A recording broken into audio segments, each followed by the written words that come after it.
welcome to Spotlight on the Arts. I'm your host today, and I'd like you to meet our panel. Up first, Michael McKeever, playwright, actor, brilliant at both, of course, and a guest panelist today, actress Marjorie Lowe, and our favorite theater critic, Bill Hirschman. Welcome, and welcome our guest, Genie Croft, the Women's Theater Project. Thank you. Women's, right, brilliantly out. Women's, why plays written only by women for women? Why narrow it down to that? Well, when we first started our company, there was a lack of material out there for women, and the company was started by professional women that were seeking work that would have women on stage that were perhaps older than 20 and maybe not somebody's wife or mother or a hooker or a Madonna character. We were looking for something different that we could explore and also to bring some new voices. So the company was created for that reason. And as we've grown over the years, we focused a lot on doing new work. That was the other concept. Let's do new, edgy, different material that people haven't seen before, and we've grown mightily. Has it worked? Is that It what you're definitely saying? has worked. It definitely has worked. I would tell you that one of the reasons I know it's worked is that we have so many submissions. People talk about it, people go out of state and talk about seeing the Women's Theater Project, that this is a company that's doing a different type of work.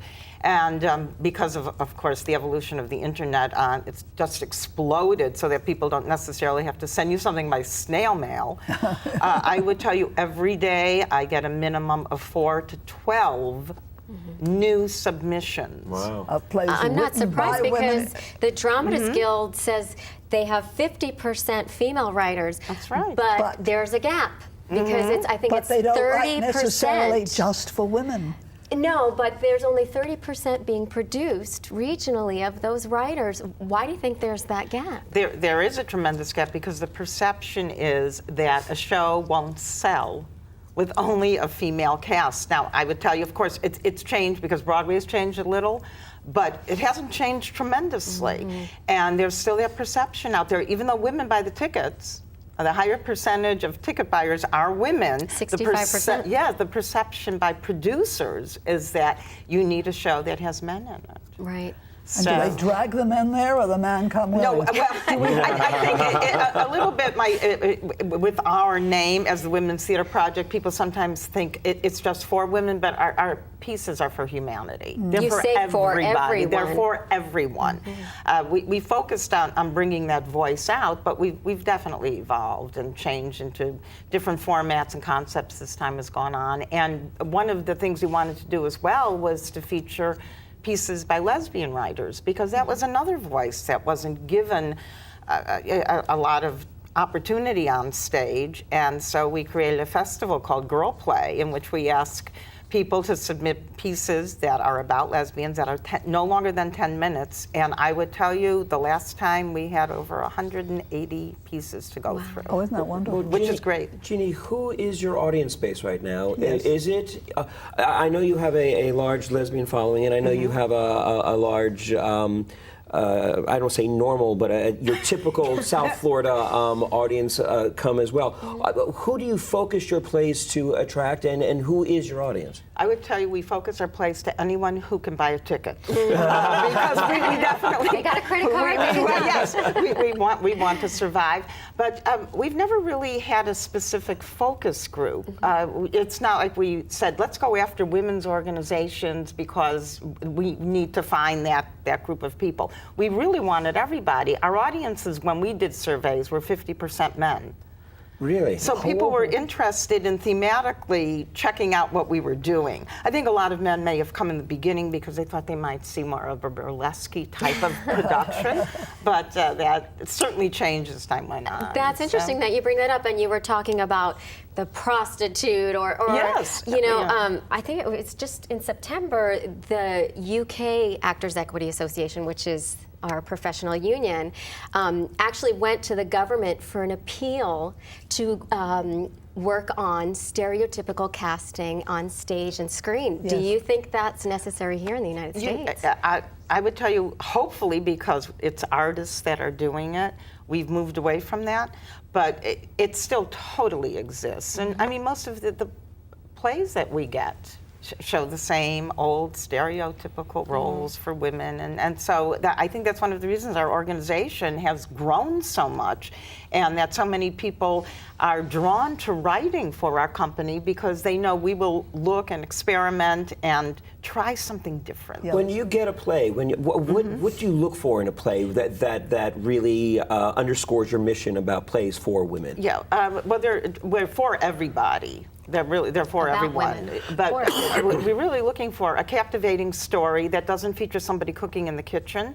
I would tell you one of the biggest problems with having so many female playwrights is food is a large part of what we get in our scripts. And when you're putting the show together, the whole idea of having to focus on so many food props is very annoying. But we really reach out to everybody. I mean, we're looking for a wide variety of different types of characters, the captivating story. We get pieces, it's interesting, I've gotten several pieces lately about women in flight, the first woman on the moon, so to speak. That type of concept, I've seen a huge change in what people are writing about. We've gotten a lot of plays about women who are in the position of being the caretaker. With that generation where your children are grown, it's an empty nest. This is a common theme. And then you have the elderly parent to take care of. That's a revolving theme that's been around for a long time, but I see more and more and more of that because the people that are writing are in that generation. Sure. A lot of the younger people that write for us or write to us are writing about gay marriage, gay equality. It's become much more of a broad theme for people. Jeannie, I'd like to know, Yes. talk about some past productions that we can show as good examples. Of course, Karen Stevens couldn't be with us today, but she's a perfect example. Let's Yes. talk about it. She's worked for you, said what, 7 times? Yes, we've worked together so many times. Well, I met Karen when we did Jar the Floor, which was a perfect example. Nobody had done Jar the Floor out in Florida, which was, again, about a dysfunctional family, which is a current theme that's running so much now. But it was a black dysfunctional family. And I had Karen Stevens was the mother, and Carolyn Johnson was the grandmother, and Leela was the daughter in that. It was really, really... Talk about a killer Yeah, it was a cast. killer Yeah. cast. It was a killer production. We did very nicely with that, and from that, also Karen and I did Bridge and Tunnel again together. Yeah, that play was phenomenal. Did she write it? No, she didn't write it. Sarah Jones wrote it. Perfect vehicle for her because she's an actress of so much dimension and Yes. can create totally different, believable, rich characters. Exactly. But when we did that show in our space, in our little warehouse space, we did incredibly well with it. And then Keith Garson from Boca Raton Theater Guild saw it and said, I think you should bring that show over to the Willow Theater. I will produce that show. You bring it there. And we did terrifically well with that. And I also brought over The Year of Magical Thinking, another one-woman show from our space with Angie Radosh. And it went to that theater. We did it in Boca. We had a huge following of Joan Didion fans. Very interesting that people were very drawn to a lot of these different types of stories where it's one woman doing them. And we have tremendous interest in our Molly Ivins show. So speaking of the Willow Theater, how now you guys are there? Congratulations! How has Thank that you. changed your choices? You should explain that you were in Fort Lauderdale Right. in a Thank small you. warehouse and now have moved. Actually, the warehouse that we had in Fort Lauderdale was our 4th move. We were. Well, you know what? Let's do that. Let's talk about the history Okay. and the Thank growth you. of I Women's Theater remember your Project. first show. Thank you very much. I remember your first several great. shows. Thank you. You do also recall that I was a tall young blonde then, right? I did. We started out in Miami and Fort Lauderdale, and our first show was called The Anastasia Trials in the Court of Women Yes. by Carolyn Gage. Oh, yeah. And one of the reasons I chose that particular production was I wanted to do something that was very different. It had 8 parts for women, which and it was about a theater company putting on a play about the women who potentially betrayed Anastasia when she was trying to, get her life back together again. Could that result have been different? So they put these characters on trial and the audience votes on the two outcomes of what would happen. And it was written by a lesbian playwright, Carolyn Gage, who has really become a very well-known playwright. And there was an undercurrent of a lesbian theme, and I chose it because it was very different. It had a lot of different issues to work on, and it was a theater company putting on a play about this whole event. So it was very interesting, and from that we went on to do Necessary Targets by Eve Ensler, which was a solid piece of drama. At another venue. At another venue. we were in the old Davis Schoolhouse actually for our first one, Right. and then we went to Miami to do the Eve Ensler piece, and we were there. We had a huge theater, but I put the audience on stage with the actors Sure. for the Eve Ensler piece because I wanted them to feel like they were in the camp. And so it was startling for people to have that show in their face so much, but it worked great. And then we took it to the Fort Lauderdale Children's Theater Studio. At the time it was called the Studio. So very interesting pieces to do, very impactful. Couldn't get the audience to leave, especially after Necessary Targets. They were fascinated by this Bosnian rape camp and everything that had gone on. And again, a wide diversity of characters, very young to an elderly character, and that was important. But you've also done some really interesting work. Yes. The year of Magical Thinking was terrific, but I also remember Speaking Elephant. Which I'm hoping Fascinating. is going to have another life again. There's been a lot of talk about that. That belongs, it was perfect when we moved to Fort Lauderdale and we had that intimate little warehouse space because it needed to be in an intimate space because it's about the elephants. You should describe to people who didn't see it what it was. Yes, this was really an exciting piece of theater written by a local playwright, Terry Lawrence, and it was submitted to us. I didn't know who she was, and by the way, she works with us designing sets and everything too. She's wonderful, intelligent, very intelligent playwright. It was a great concept about these two elephants, Wanda and Winky, who really did exist in the Detroit Zoo, and what happened to their relationship and how their relationship grew and their past histories from the circus and also from living out in the wild when they were moved to California. And the subtext is what happens when we try and move our elderly population out of their own environment into another environment. And it was a story of the elephant culture. It was very challenging because when I got the script, it was called Wanda and Winky, and I told the playwright, I said, I can't do it. It sounds like a children's show. It sounds like a children's show. We don't do children's theater. So you must change it. So we did 2 readings of it to get feedback. Actually, Michael Leeds was at one of those readings. He gave some very good feedback on it, I recall. It was very interesting to hear what the audience had, and everyone was captivated by the idea that these would be real actors playing elephants and that they would not be wearing masks or anything like that. They use their arms as trunks. And it's a beautiful, poignant. It really was. Another favorite of mine that you guys have done is Eclipsed. Thank you. Which was just fascinating, and it was before Ruined really had taken off. So you really were breaking the forefront with that. I had been doing a lot of research. Another thing that I really felt was a voice that wasn't being used well was Black women in particular. And the stories regarding the war. And I mean, I had done Jar of the Floor, so we got to see the dysfunctional family, and it was hilarious. And also, it would be interesting to see what our audience base was like, because sometimes it was all white with one Black person in it, and then the next night it would be an entire Black audience. It was just, it kept switching back and forth, but we really got a lot of important people on stage and to see the different type of work.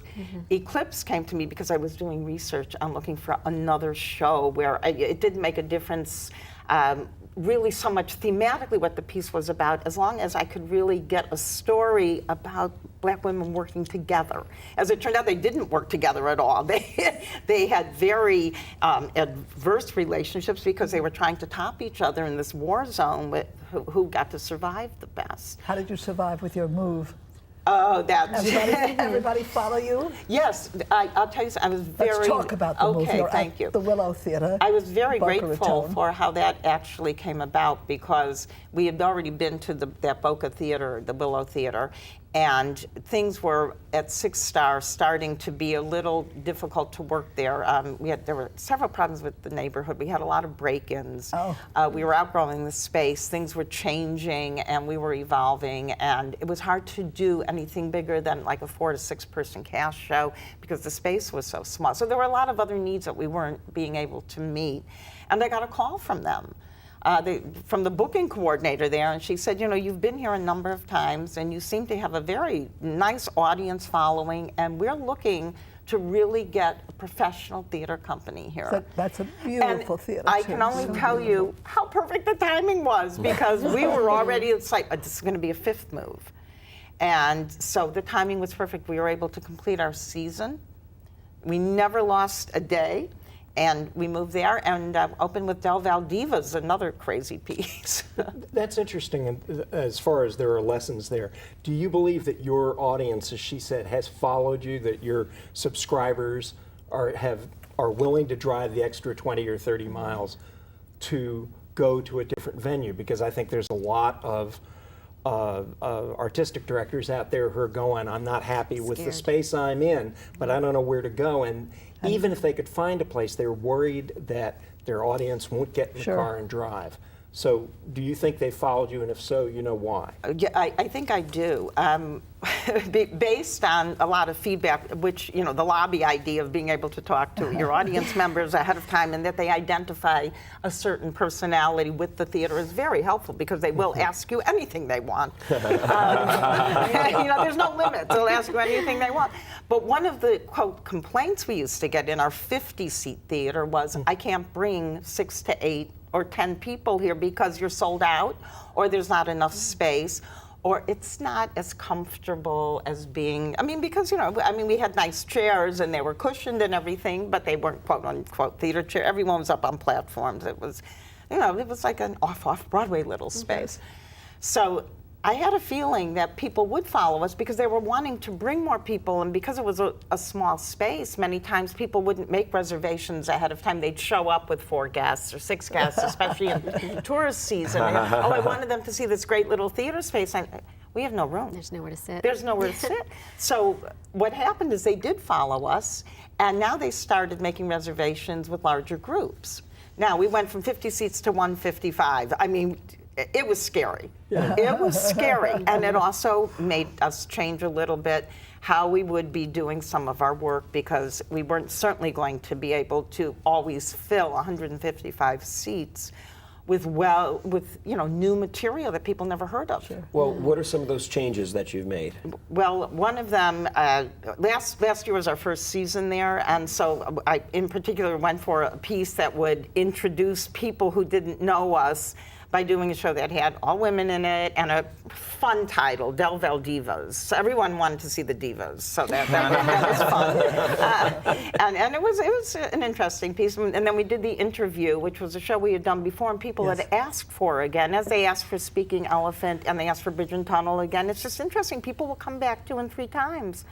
Well, They identify with something. Yeah, and they just enjoyed it, and they like to bring other people. So we were able to get that season started with those shows. But this year, I also, you know, there's been so many pieces about family dysfunction that have come out recently. You know, August in Osage County, and Next to Normal, and I mean, there's just a ton of them. And the Lions just had, oh my God, this is a great That's right. show. You need to explain to them what you're talking about. Looking for. Yeah, it's a piece that's coming up, chose well for that as well. it shows was- that, and it's a show that deals with a family and so many things that are going on with them, and how they handle things, and it is written by a male playwright. It does center on a female and her family. Jeannie, I really would like to know a little bit more about you. You would. And I know that you don't just, you also direct elsewhere. I've had the Yes. privilege of working for you.